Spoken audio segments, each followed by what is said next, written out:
प्रणाम मित्रों, कुलदीप भगत online classes में पुनः स्वागत है आपका। आज अपन बात करते हैं कश्मीर।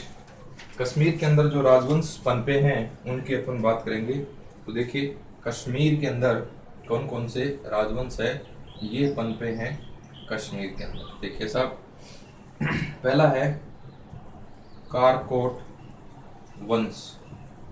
कारकोट वंश की अपन बात करें, कारकोट वंश है, इसका जो संस्थापक है ये है दुर्लभ वर्धन।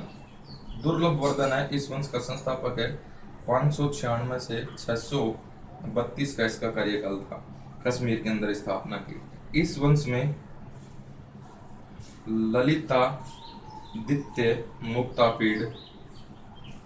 मुक्तापीड़ नामक एक शासक हुआ है और इस वंश का सर्वाधिक शक्तिशाली शासक है। सर्वाधिक शक्तिशाली क्या है? शासक है। इसने सूर्य मंदिर बनवाया, मार्तंड मंदिर बनवाया और कश्मीर के अंदर, कश्मीर में परिहासपुर नगर है, यह इसने बसाया। नेक्स्ट है, यहाँ पर है जयापीड़ विनयादित्य। ये अंतिम शक्तिशाली शासक था, अंतिम शक्तिशाली कारकोट वंश का। अब है उत्पल वंश। उत्पल वंश की बात करें तो स्थापना है किसने करी थी? अवंतीवर्धन ने। अवंतीवर्धन ने की थी 855 के अंदर। 855 ईस्वी के अंदर इसकी स्थापना हुई। नहरें बनाकर इसने नहरें बनाई और कश्मीर के अंदर कृषि का विकास किया। नेक्स्ट है अवंतीपुर। अवंतीपुर नगर है, यह है इसने बसाया। नेक्स्ट है, इसके जो दरबारी हैं ये है आनंदवर्धन। दरबारी आनंदवर्धन ने काव्य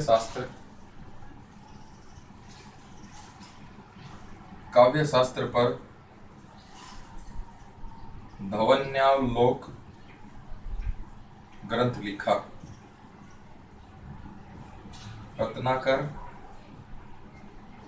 रत्नाकर ने हरि विजय नामक क्या लिखा? ग्रंथ लिखा। नेक्स्ट है, इसके बाद यहाँ पर क्षेमगुप्त 1850 ईस्वी में शासक बना और इसका जो विवाह था, इसका विवाह लोहार वंश की दिद्दा के साथ में हुआ। दिद्दा, लोहार वंश की राजकुमारी दिद्दा के साथ में हुआ। दिद्दा ने क्षेमगुप्त के मरने के बाद में दिद्दा ने 980 से 1003 के मध्य क्या क्या था? शासन किया था। नेक्स्ट देखिए, यह है कश्मीर व भारतीय इतिहास की प्रसिद्ध महिला शासिका है। प्रसिद्ध महिला शासिका है। देखिए कश्मीर की अपन बात करते हैं कारकोट वंश। दुर्लभ वर्धन ने इसकी स्थापना करी थी। इस वंश का सबसे प्रमुख शासक होता है ललितादित्य मुक्तापीड़। सर्वाधिक शक्तिशाली शासक। इसने कश्मीर के अंदर मार्तंड सूर्य मंदिर बनवाया और कश्मीर में परिहासपुर नगर बसाया था इसने। इसके बाद में जयापीड़ विनयादित्य शासक बनता है, ये इस वंश का अंतिम शासक रहता है। अब देखिए कश्मीर का उत्पल वंश है। इस वंश की स्थापना अवंतीवर्धन ने कर दी थी 855 में और यहाँ पर नहरें बनवाई, जिससे कश्मीर के अंदर किसका विकास हुआ? कृषि का विकास हुआ और एक नगर बसाया, अवंतीपुर नगर बसाया। इसके दरबारी आनंदवर्धन ने कौन सा ग्रंथ लिखा था? काव्य शास्त्र के ऊपर धवन्यालोक लिखा। काव्य शास्त्र के ऊपर धवन्यालोक नामक ग्रंथ लिखा आनंदवर्धन ने, जो किसका दरबारी था? अवंतीवर्धन का क्या था? दरबारी था। और हरि एक हरि विजय है, इसने क्या लिखा था? रत्नाकर। रत्नाकर रत्नाकर जो है इसने रत्नाकर है, इसने हरि विजय नामक ग्रंथ लिखा था। अब अपन बात करते हैं क्षेमगुप्त, यहाँ का शासक रहता है। क्षेमगुप्त है, इसका विवाह लाहौर वंश की लोहार वंश की दिद्दा के साथ में होता है। और दिद्दा है, इसने शासन किया था 980 से 1003 के मध्य। यह कश्मीर व भारतीय इतिहास की प्रमुख महिला शासिकाओं में इसकी गिनती होती है दिद्दा की। तो दिद्दा कौन से वंश की थी? लोहार वंश की थी। अब देखिए लोहार वंश के बारे में बात करें। लोहार वंश है, लोहार वंश, देखिए साहब लोहार वंश है।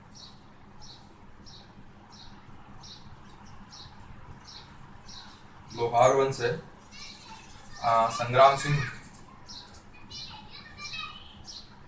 संग्राम सिंह है, ये यहाँ का शासक बनता है 1003 से 1028 तक। यह दिद्दा का भतीजा था। इस वंश का सर्वाधिक महत्वपूर्ण शासक है, ये होता है राजा हर्ष। और हर्ष ने कल्लण को क्या किया था? अपना आश्रित कवि बनाया था। कल्लण जो है राजा हर्ष के समय के कवि हैं। और जो हर्ष है यह विरोधाभासी व्यक्ति था। विरोधाभासी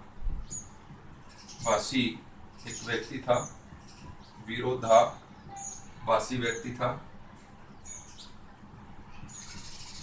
इसी कारण इसको कश्मीर का नीरो कहते हैं। कश्मीर का नीरो कहा जाता है।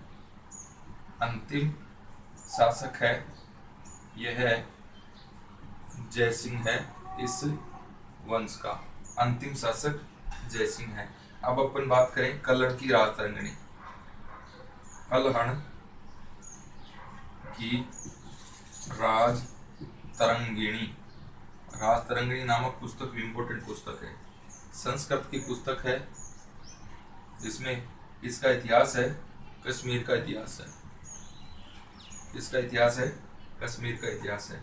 राजतरंगिणी के अंदर कुल कितनी तरंग हैं? तरंग एक तरह से पाठ हो गए, एक तरह से अध्याय हो गए, 8 हैं। श्लोक कितने हैं?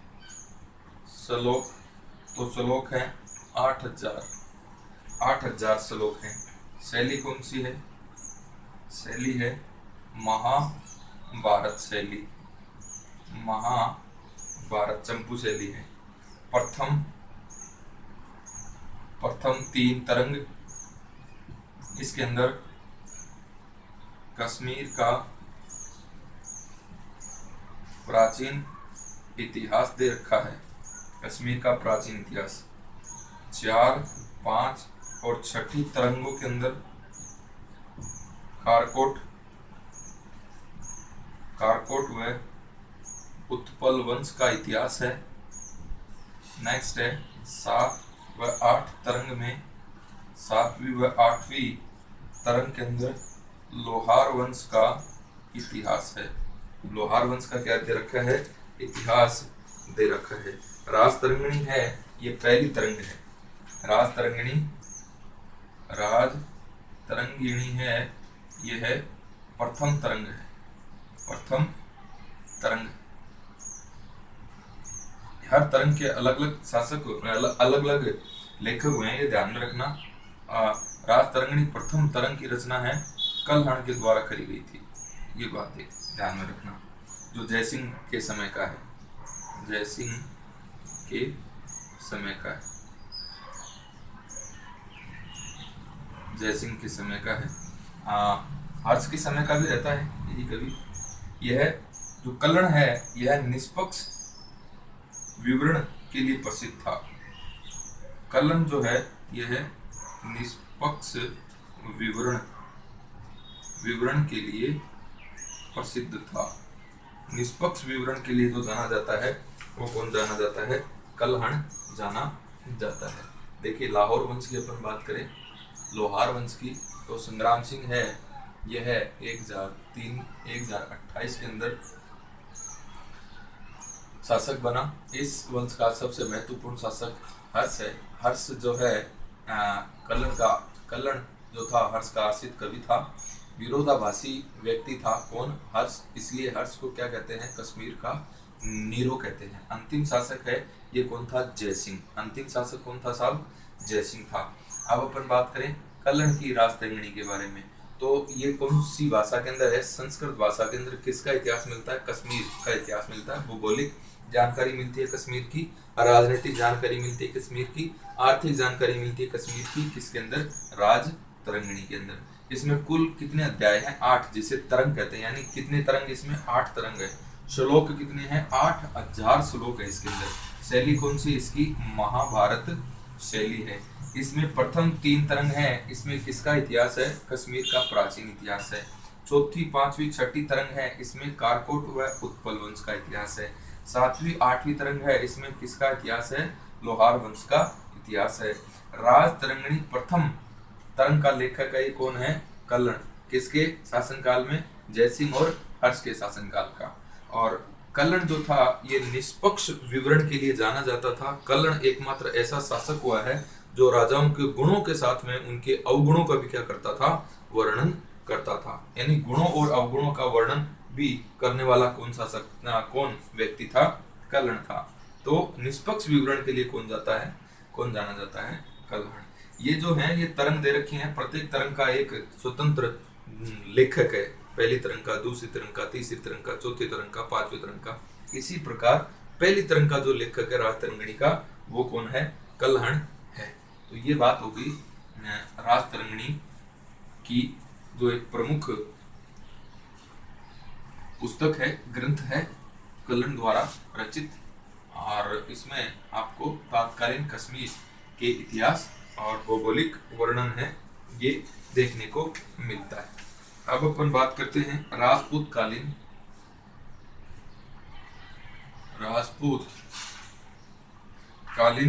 सामाजिक या राजपूत कालीन समाज। इंपॉर्टेंट बात बनती है, यहाँ से अच्छे क्वेश्चन बनते हैं।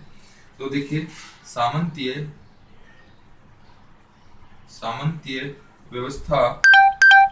व्यवस्था है, यह विस्तृत रूप हो गया था सामंतीय व्यवस्था का। नेक्स्ट है अमर सिंह की अमरकोश के अंदर 12 प्रकार के सामंत हैं। इनके बारे में आपको क्या मिलता है? वर्णन मिलता है। समाज था ये 4 वर्णों में विभक्त था। पहला था ब्राह्मण। मेघातिथि है। मेघातिथि नामक जो विद्वान है ये क्या कहता है कि विदेशी आक्रमण का खतरा अगर राज्य में है तो सामाजिक सुरक्षा के लिए ब्राह्मण क्या कर सकता है? शस्त्र उठा सकता है। ब्राह्मण शस्त्र उठा सकता है। नेक्स्ट पराशर के अंदर पराशर स्मृति है। इसके अंदर ब्राह्मण है, यह है कृषि। ब्राह्मण के लिए कृषि एक सामान्य व्यवसाय है, यह बताया है। सामान्य व्यवसाय बताया है। नेक्स्ट देखिए राजपूत है यानी क्षत्रिय। 12वीं सदी के अंदर 36 राजपूत जातियों का विवरण हुआ है। अब देखिए वेश्य की बात करें तो वेश्यों की स्थिति में गिरावट आई 7वीं से 11वीं सदी के मध्य। मनु और बौधायन स्मृति में वेश्यों को शूद्रों के समकक्ष माना है। वेश्यों को शूद्रों के समकक्ष माना है। अल बरूनी है, मुस्लिम लेखक है। ये कहता है यदि वेश्य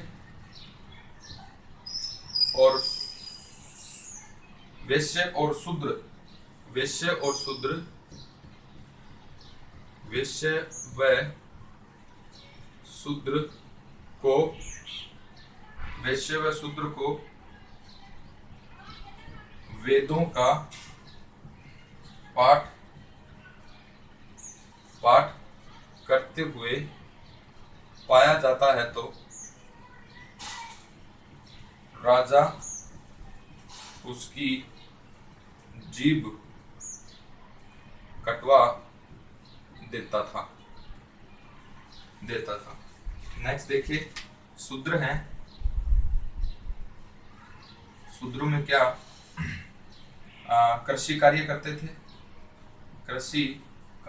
थे। इंसान के अनुसार कृषि जो को शूद्रों का व्यवसाय बताया। शूद्रों का क्या बताया? व्यवसाय बताया। इंसान बताता है। नेक्स्ट है इंसान है, ये कहता है कि मणिपुर व सिंध के राजा थे, ये क्या थे? शूद्र थे। नेक्स्ट है कायस्थ। कायस्थ है एक तरह से लिपिक वर्ग पनपा। ये कायस्थ जो थी ये जाति वर्ण संकर जाति थी।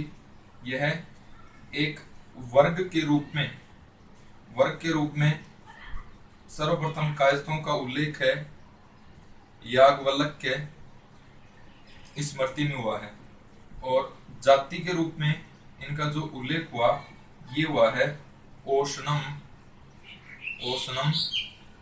स्मृति के अंदर। अब अपन बात करें अस्पृश्यता क्या थी? स्कंद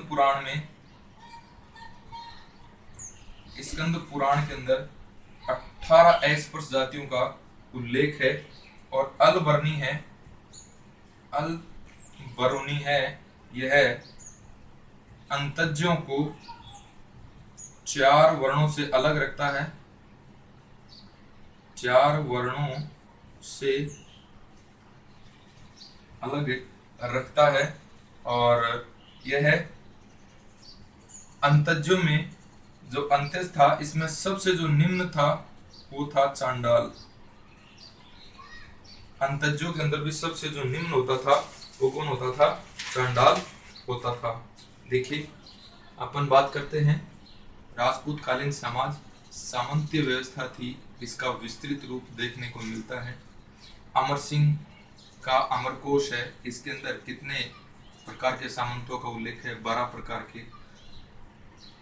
वर्ण व्यवस्था 4 प्रकार से थी। ब्राह्मण देखिए मेघातिथि कहते हैं, अगर विदेशी आक्रमण का खतरा राज्य पे हो जाए तो समाज की सुरक्षा के लिए ब्राह्मण क्या उठा सकता है? शस्त्र उठा सकता है। मेघातिथि के अनुसार। पाराशर स्मृति के अनुसार ब्राह्मण है एक कृषि कार्य, एक सामान्य व्यवसाय बताया ब्राह्मण का कृषि कार्य। कौन सी स्मृति में? पाराशर स्मृति में। राजपूत देखिए 12वीं सदी के अंदर 36 राजपूत जातियों का उदय हुआ।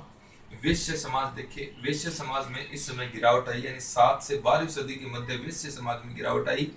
मनु व बौधायन कहते हैं ये शूद्रों के समकक्ष हैं, और अलबरूनी कहता है वैश्य व शूद्र को वेदों का पाठ करने का अधिकार नहीं था। अगर वह ऐसा करता पाया जाता है तो राजा उसकी क्या कटवा सकता है? जीभ कटवा सकता है। अब देखिए शूद्र का कार्य कृषि कार्य था। इंसान कहता है कृषि को शूद्रों का व्यवसाय बताया, और इंसान के अनुसार मणिपुर और सिंध के राजा थे वो शूद्र थे। कायस्थ देखिए एक वर्णशंकर जाति है। कायस्थ का एक वर्ग के रूप में उल्लेख हुआ है याज्ञवल्क्य के स्मृति के अंदर, और एक जाति के रूप में उल्लेख हुआ है ओशनम स्मृति के अंदर। दोनों इंपॉर्टेंट बात है, ध्यान में रखना है। अस्पृश्यता देखें, स्कंद पुराण में 18 अंत्यज जातियों का उल्लेख किया है, और अलबरूनी है यह अंत्यजों को 4 वर्णों से अलग बताता है कि 4 वर्ण जो थे ब्राह्मण, क्षत्रिय, वैश्य, शूद्र, इनसे जो निम्न थे वो अंत्यज थे, और अंत्यजों में सबसे जो निम्न बताया गया वो किसे बताया गया? चांडाल नामक जाति को सबसे निम्न बताया गया है। अंतज के अंतर भी, अंतज जातियों के अंतर भी। तो देखिए सबसे निम्न जो हो गए वो अंतज्यों में चांडाल हो गए। अब देखिए आगे वर्ण संकर जातियों की सबसे लंबी सूची। वर्ण संकर जातियों की सबसे जो लंबी सूची मिलती है, सबसे लंबी सूची ये इसके अंदर मिलती है वेजयंती। इसके अनुसार 64 वर्ण संकर जातियों का उल्लेख किया है। दास प्रथा है, दास प्रथा में इस समय क्या हुई, वृद्धि हुई। दास प्रथा में वृद्धि हुई यानी कौन सा काल, पूर्व मध्य काल। दासों की स्थिति खराब हुई साहब। नेक्स्ट है दासों की स्थिति है में क्या आई, गिरावट। दासों की स्थिति में गिरावट देखी गई। नेक्स्ट है स्त्रियों की स्थिति, पहले की भांति इसमें गिरावट आई, पहले की भांति गिरावट आई। गुप्तों के काल में, गुप्त काल से ही सती प्रथा है, सती प्रथा का अत्यधिक विकास हुआ, सती प्रथा का अत्यधिक विकास हुआ। विज्ञानेश्वर